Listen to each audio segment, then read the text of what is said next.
Hi, everybody, and welcome to night 8 of Robert's Haunted Pajama Party. Tonight is going to be a little different than everything that we've done up to this point because I gave you a lot of haunted stories of things that I encountered in my work as a medium. And so tonight I wanted to take you, it's still kind of haunted adjacent, as it were, because I want to talk about my relationship with animals tonight. Mark had this idea, so I have to give him a little credit for this, although it pains me to do so, to talk about animals and our relationship with animals, because I think I did get a lot of questions from clients previously and some questions from people private messaging me about animals that have crossed. So I do want to talk about those this evening. So welcome again to yet another edition on the Enlightened World Network, Enlightened Living Channel. So we can talk a little bit about some of these things that we encounter, some of the things that you feel when you're maybe sensing things from spirit or have a loved pet in your home that has passed, or even we're going to talk about a story tonight about a spirit before they left and how I communicate with animals. So before we get started, again, if you would please, prayers for Matthew Delfino and for Stephen Kennedy this week. And again, we've got probably, do want to talk, we've got 2 more shows after tonight in this series of hauntings. But just know that I'm working on the show after that, and I'll let you know on Sunday when we're going to do the questions and answers. So if you do have questions, please feel free to submit those questions, and we will get to them. And I'll announce when that is, but probably I would imagine sometime at the end of the week or sometime next week. And we have some other things that are in the works. I think I may try and do a couple of my shows in Spanish because I do speak Spanish. And then we will probably find some other things that we're looking at doing. So just keep posted and we'll keep you up to date because I'm enjoying this series and it has resonated with some of you out there. And so welcome everybody from the UK and Australia, New Zealand, Canada, South America, Colombia, Chile, Mexico. So thank you all for joining us tonight. And if you're from other places, please feel free to let us know where you're watching from. We'd love to know. And if you also have ideas for future shows, the things that you'd like me to address, please feel free to mention those in the comments. And so I can look at those, review them, and maybe make some shows for some of you in the future, as far as what you have an interest in or where you'd like me to take you as far as my life as a medium.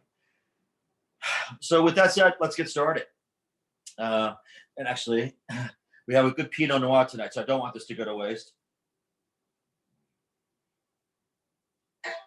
Thank you, Mark. You're welcome. So let's start with the companions. I always work with animals and feel that they are companion spirits to us. And one of the ways I kind of want to preface this today is this is my experience with animals and animal souls. So I don't want this I'm not a theologian by any stretch of the imagination, but I do want to talk about some of the spirits and how I experience them. Other mediums may experience spirit in a different way, especially from animals. But I want to talk about my experience with them. And a lot of people have questions. Am I going to see my dog or cat or whatever type of animal it may be on the other side? And my experience is yes. And I'm going to give you some stories today that are kind of going to exemplify what those are. And, so again, this is how I work with them, how I perceive them, the messages that I get, how I work with them. And I would love to move on, but my lovely assistant, Mark, is not turning the note page I have here for me. So he's off doing something else, not making me dinner because I didn't have dinner yet. I'm just saying. So if I feel low energy, You're faster than normal tonight. You're throwing me off. So story 1, again, night 10, I'll kind of show you my notes board. It's a bunch of points and outlines for myself so I don't get lost, because you can see with Mark as an assistant how I could just get off center. So the first story of the night that I do want to talk about is, I'm going to call this dog Scruffy, because I actually don't remember the dog's name, but Scruffy kind of, he was maybe Scrappy is a better name, because he had a lot of fierce energy about him. He was an older dog, and this gentleman called me and said, I'd like you to please talk to me about what it's like to put an animal down. So I don't like those. I'm a dog lover, I'm an animal lover.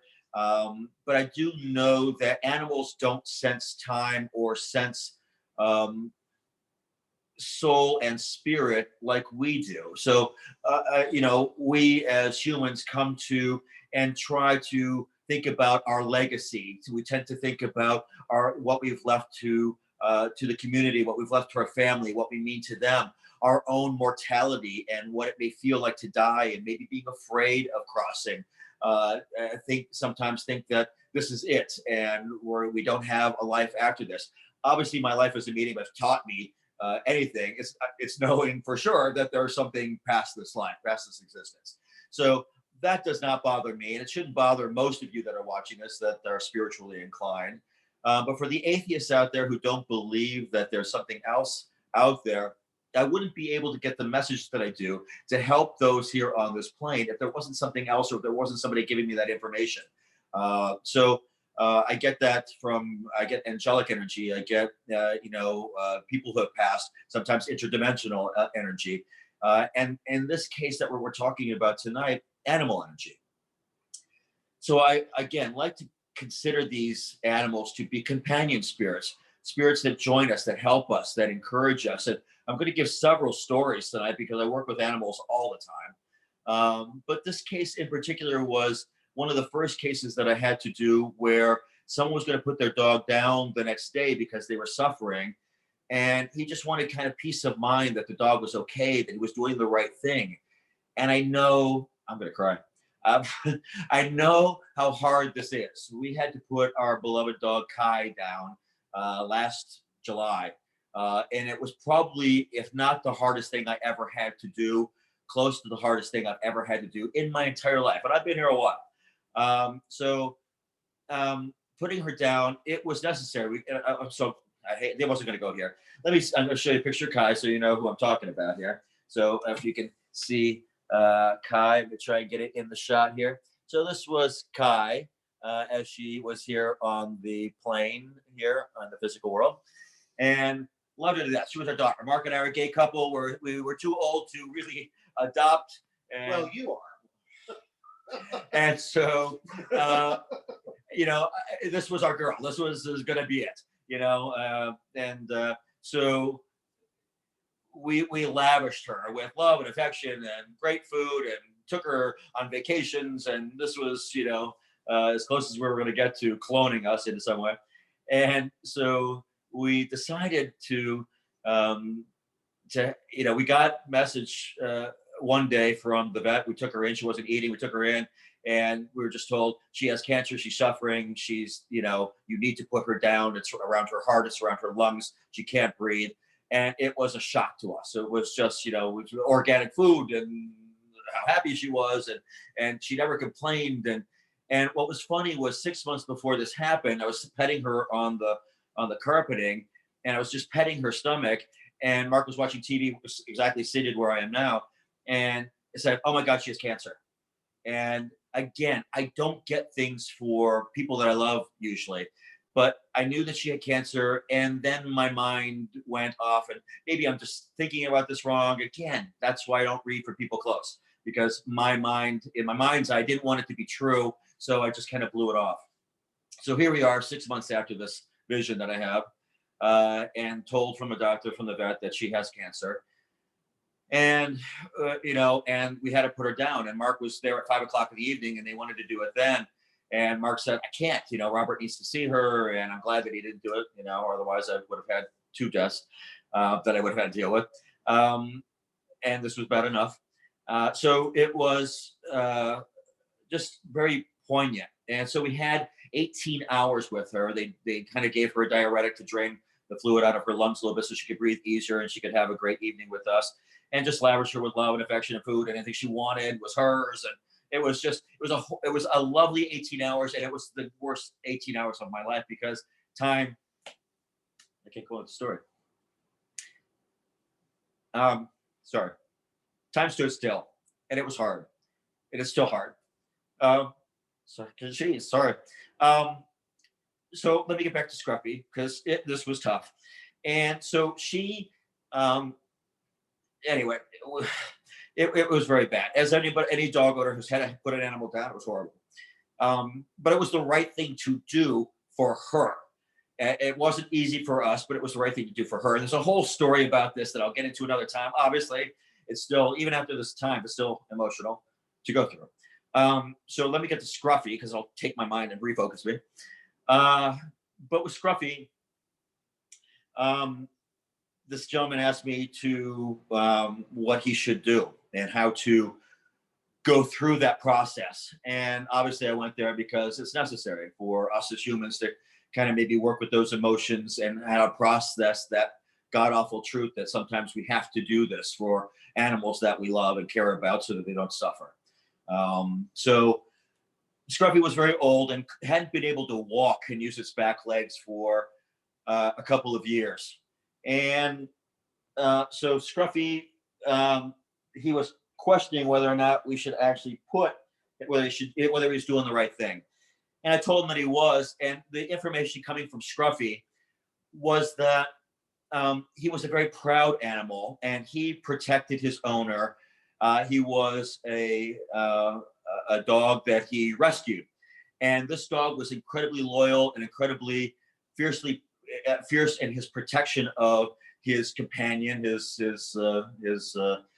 human companion during this time. And he wanted to be that proud dog. And he told me while I was there, he said, "What can I do for him to make sure that he feels good?" And I said, he's got a green toy. It's his favorite toy, and it should be next to him. And he really wants this green toy. And I said, "What is this green toy?" Because it's definitely green, and it's his favorite toy. And he said, "It's a Gumby." If I don't know you, if wherever you are in the world or here, you may be too young to remember what a Gumby is. But a Gumby is a little green toy, little green man from late 60s, I guess, early 70s cartoon. And Gumby, and I just said, "Go get Gumby." And this gentleman was so upset what he was going to have to do. He took all of the toys and had put them away someplace, and because he didn't want to deal with looking at them after the dog passed the following day. So he had put them all away already and didn't want to look at them. It was going to be too hard for him. I said, "Get the toy. This is what he needs." And so he went and got the Gumby and brought it to his dog. And the dog just kind of put his paws around this toy. The dog knew what was happening and knew it was his time. And the dog wasn't afraid. The dog really wanted dignity. And since it couldn't have that, the dog was telling me that that the owner, that the companion, his human companion, was very afraid to sleep in the dark. And so the dog always slept with him in his bed and always closed the door at night and locked the door. And the dog told me, I didn't know that, obviously, I had never met this man before, but I said, "Look, the dog's telling me what I just told you. And he's saying that you can now sleep with the door open. He will be here to protect you every night. He's going to lay in this doorway. And just so you know where he is, and you'll be able to sleep calmly every night. And if there's ever an intruder in your house, he will wake you." And the guy kind of got taken aback, my client, by that message. And he thought about that for a while, and he thought about the character of this dog. And it was a bit of an epiphany for him on how he treated this dog and the protection that he had and the love that he had for this dog and how this dog still in passing was going to be there to protect him. And it changed his outlook as far as this crossing was concerned. So the vet actually came to the house the next day. He actually did it a very nice way where the vet came to the house and they did it out in the backyard where the dog was comfortable and had known for about 16 years here in South Florida. So it was very, very lovely crossing. If it had to be done, it was where the dog was comfortable. Just a beautiful, beautiful way to send this dog on. But I felt at peace, and the dog that evening was at peace, and he had some lovely words for his human companion for the rest of his existence, that he would be there with him, which was wonderful. So apologize for getting a little emotional, but but it's a story that resonates with me very closly because of what I went through after, probably about 5 or 6 years after that I had to go do this with this gentleman. But again, nothing in my work, I should say nothing, everything in my work prepares me for more things that I have to do. And I think working with this animal as one of the first animal crossings that I had to do with a client kind of maybe it prepared me a little bit for what I had to go through with Kai years later. So I'm thankful that I went through that, and it helped prepare me perhaps for what I went through. So I'll leave that story there. That one was hard to get out.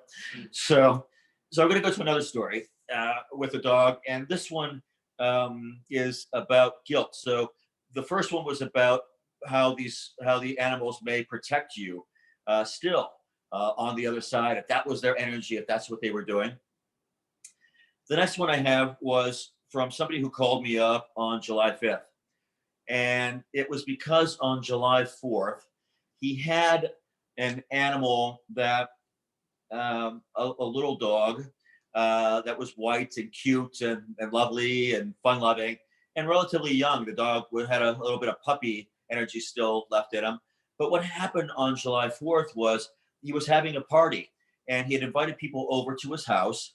And he was outside kind of preparing, for like all the tables to get all of the the hamburgers, hot dogs, and everything out there, the drinks, and all that sort of stuff for a celebration for July 4th.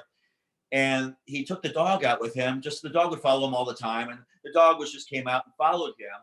And so he was in and out of the house for a couple of hours getting things ready, and then all of a sudden the neighbors started shooting off about 2 o'clock in the afternoon, just started sending off loud, large fireworks, just the boomy ones, because you wouldn't be able to see them, the other ones.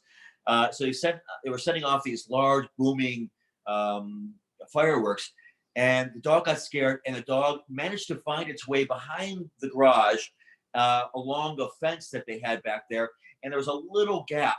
And this dog managed to get out behind there, although he didn't know it at the time. He was still getting ready for the party, coming out of the house, but then somewhere along the way noticed that the dog wasn't following him. So he went to go look for the dog. Couldn't find the dog anyplace. And the dog, then they start getting afraid that maybe the dog got out, but there was no way. The yard was fenced in, didn't know what was happening. Was looking all over the house, couldn't find this dog, and he got frantic. They looked all over, got in the car, drove around the neighborhood, could not find this dog anywhere. So that was during the day, and never found the dog. Couldn't figure out what happened to the dog, and was frantic, obviously, with a family member gone. And they had the party. We're still trying to figure out from friends who were there what to do, how to do it, but figured that the dog, wherever he was, maybe got afraid or something and was huddled, underneath a car or someplace close. Obviously put up flyers, did the things necessary when the dog is gone. Couldn't find the dog, and then we're called the following day on the 5th that somebody had found their dog about 1.5 miles from the house, and the dog had been killed, hit by a car. And they were distraught, just completely distraught, and didn't know what happened with this animal. So obviously, as a dog lover, I made a beeline over to the house that day, actually, to go see them because I wanted to help find the dog. But he'd already been told that the dog had been killed. But he wanted to know what happened. He was just frantic, and he felt guilty. And what happened? Did he do something wrong? And all of that guilt was just eating him and his partner up. It was horrible. And I know what he was feeling because, again, doing what I do, I sense and feel other people's emotions as an empath, and I couldn't let that go on. To try to alleviate his suffering and his pain in any way that I could. So I got to the house. And what had happened and what I saw happening there was when the fireworks started going off, the dog got into a fight or fright mode, fight or flight mode, I should say. And the dog was frantic. He just kind of went out of his mind, not in a crazy way, but in a little bit a crazy way, of trying to get away from what frightened him. And he couldn't make it back into the house, so he tried to get behind the garage where he felt safe, but found an opening back there that he was able to squeeze through and took off to try and get as far away from this noise that was going on across the street as possible. And this is just the mindset that the dog was in. And the dog put me in the mindset that now I'm running. And he's showing me where he's running to. And every time there was another noise someplace, he would run the opposite direction from it. And this is what he did all afternoon, the poor thing.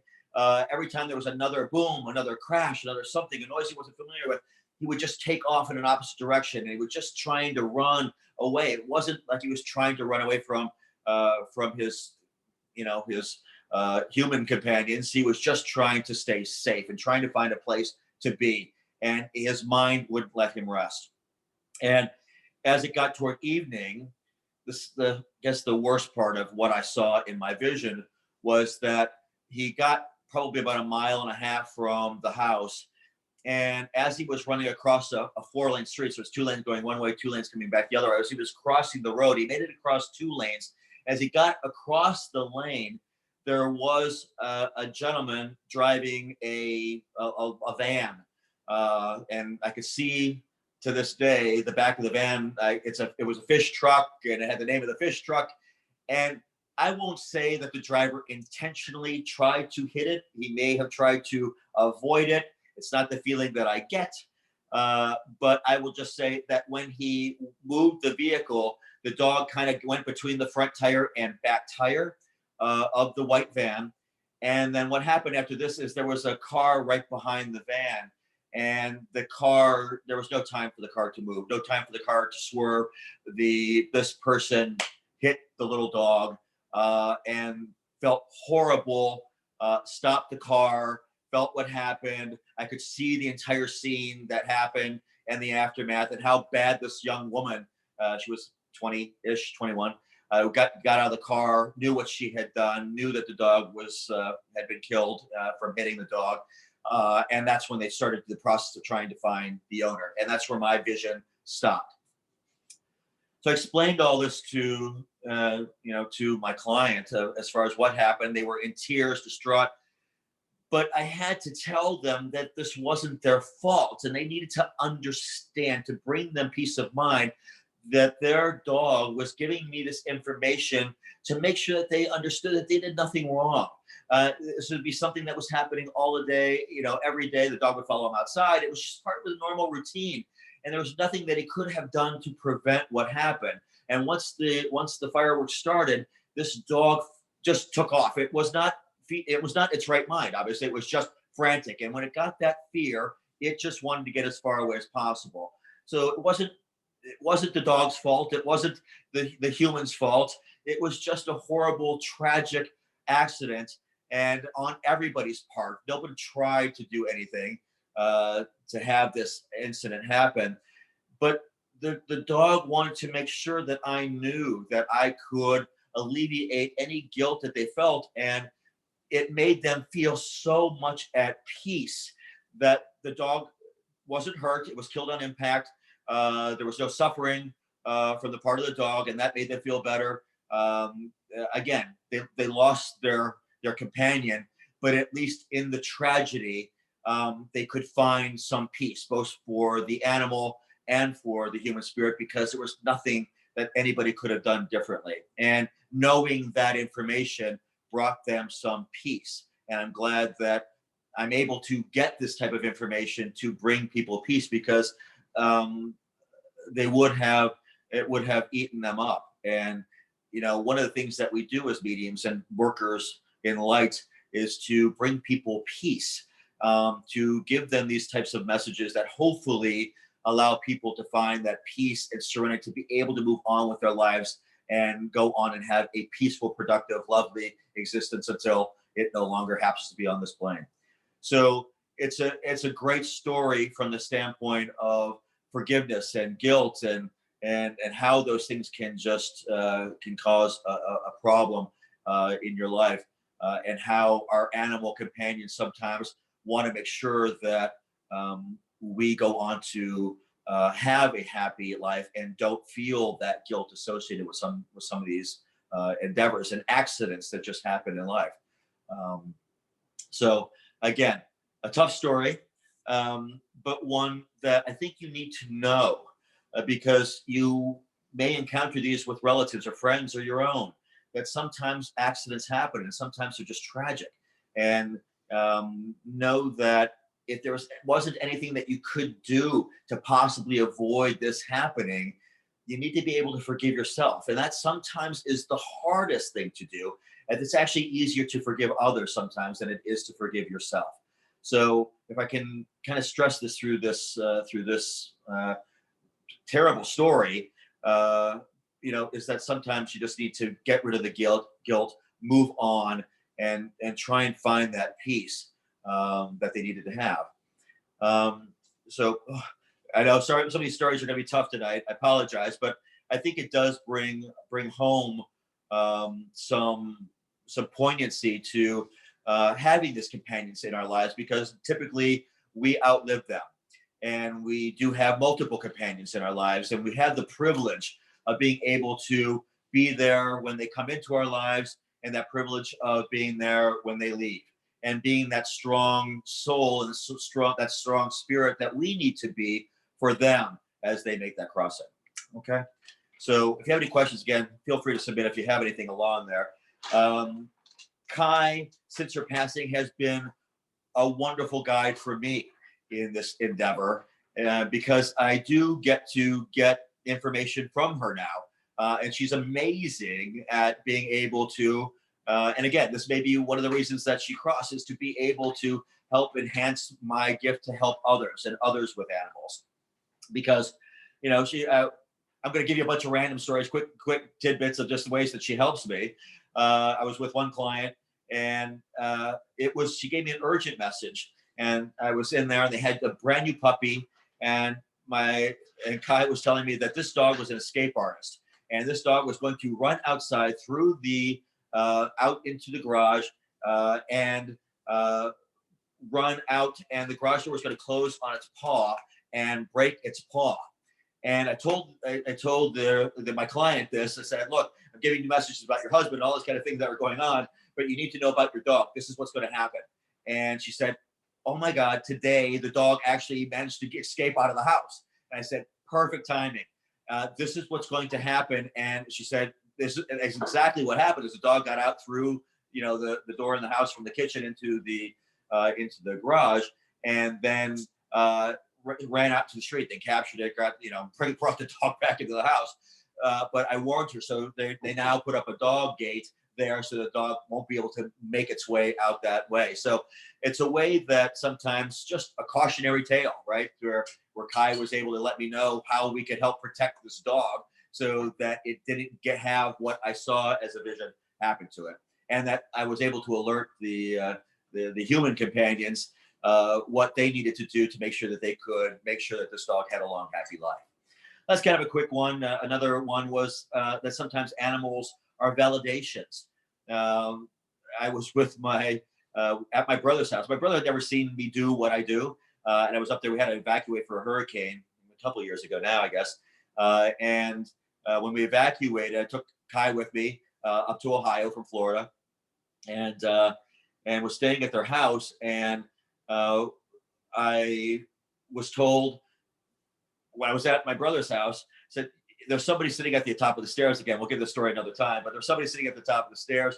And as I was relaying validations, this woman had died 25 years or 30 years before. I didn't know this woman, but it was related to my sister-in-law. And I said, the dog's name is Snickers. Who's Snickers? And she said that was her dog. So the dog, even 30 years later, is coming through as a validation that this is who I'm talking to, because there's no way I would have known who Snickers was. But the Snickers name came through so that they would know exactly that the person that was sitting at the top of the stairs was a validation that this is who this was, so that the messages that came through would kind of be pointing to them and would know exactly who these were from. Other things they gave me are warnings. One time I was at the gym, and the owner of the gym always brought his little dog in, And while I was on the treadmill, I'm getting a vision of this dog leaping off the bed and breaking its leg. And it was a little dog, and he had apparently a high bed. And so, I got off the treadmill when I was done, and I went to the office, and I started to pet the dog. I said, "You need to watch this dog. You need to find a way, because this dog's going to break its arm. You need to take this seriously, because," and he didn't really know I did what I did. I said, "By the way, this dog has an ear infection. It's in the right ear. And, what you have to do is," I got it. Thank you. Mark's telling me I've got 30 minutes already. I got it. So sorry. So the dog was telling me that it's got an ear infection, and the ear infection was going to spread to its left ear. So I just said, "Hey, look, you need to take this dog in. The dog is suffering a little bit. It's got an infection in its right ear. You need to take this in." Started petting the dog. Dog saying, "This dog's not uncomfortable. Dog's fine." And the dog started scratching at his ear the next day. And so he took the dog in to the vet, and the vet said, the dog has an ear infection. And it's, it's very heavy in the right ear, but it's a little bit tinged in this left one. And he took me seriously, thankfully, about the dog jumping off the bed, and put a ramp there, because he kind of believed me after that I knew what I was talking about. So it's just kind of some of the ways that animals communicate. One more quick story, I think. Is that when I went to see a gentleman for a reading, and his dad kind of walked in, and in the middle of reading, and this guy was a bit of a doubter as far as mediums and what we do and what we sense and things. And I started to tell him, I didn't know this, but at the time, but he sat down and said, "Your wife is coming here, and she's telling me that she recently passed. And she apparently had died 2 weeks before I got to the house." And so he started to get emotional about that. And I gave him a couple of signs that she was telling me about her passing and her crossing, that made him smile and laugh, and kind of brought him back into the present, because he started to think about his wife passing. And I said, "Your wife is showing me that that right next to her is a German Shepherd. I know shepherds, had a couple in my life." And I said, "I know this dog. This is a shepherd. It's sitting right next to her, not on a leash or anything, but just sitting right next to her." And he just started busting out in tears, saying, "I love that dog." And I'm like, "This is just a way to let you know that when you see your wife again, this dog is going to be there waiting for you."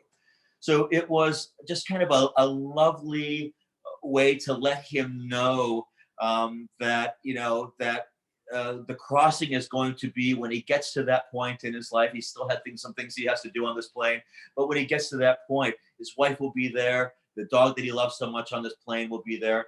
And again, this is how I see them. This is how I interact with animals. And again, we're over a half an hour, and there's so many stories that I have about birds and horses and so many animals that I've interacted with, and they were just wonderful, and have been wonderful experiences to communicate with that.